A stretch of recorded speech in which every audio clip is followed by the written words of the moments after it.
For Police Chief Raymond Nash, the calm of retirement was a welcome chapter. But that didn't mean he was stepping away from service entirely.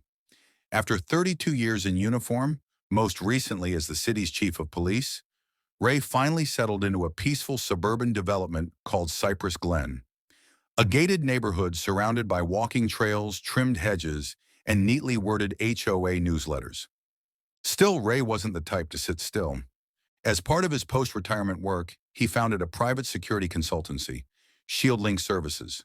It provided off-duty officers and vetted personnel for high-risk property protection, school safety assessments, and municipal contracts. He operated out of a nearby office park, but 3 of the company's marked SUVs were occasionally parked at his property overnight. Clean, modestly branded, legally registered. No flashing lights, no sirens, just a symbol of ongoing public protection. But some people didn't like the look of it. One morning, Ray received a letter slipped into his mailbox. No postage, no signature. Chief Nash, your home has been observed hosting multiple commercial vehicles overnight. This is a violation of HOA Rule 6.2b, which prohibits fleets or business branding visible from the street.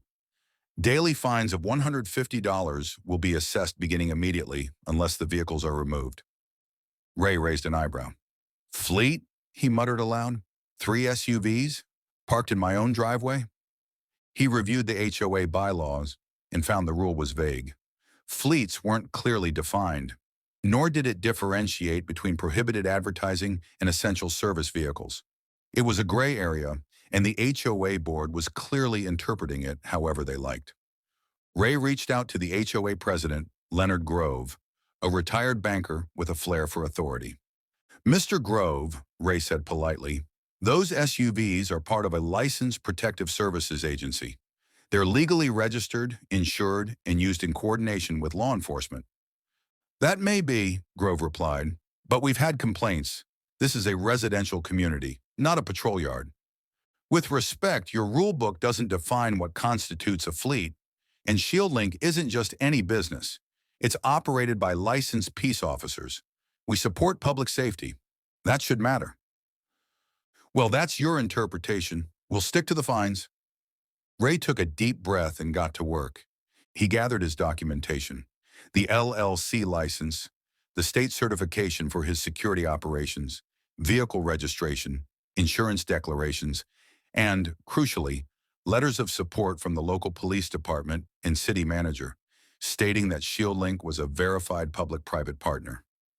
Then he sent it all in a formal packet to the HOA board, with one final page, a personal letter from the city council acknowledging Ray's service and ongoing work with municipal partners.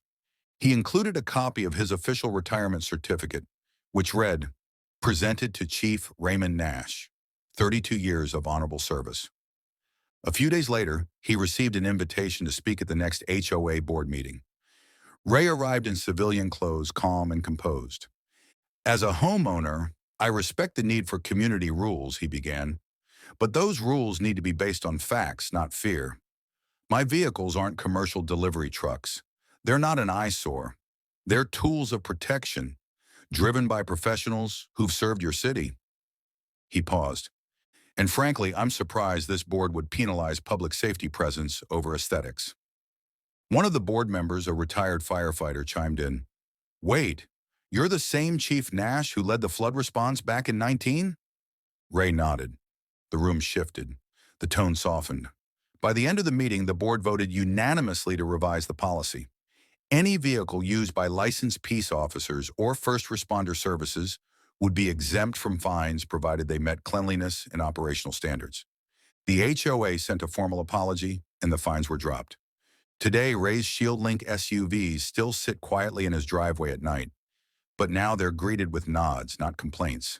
A neighborhood that once saw them as fleet vehicles now sees them for what they truly are, a quiet assurance that someone is still watching over them.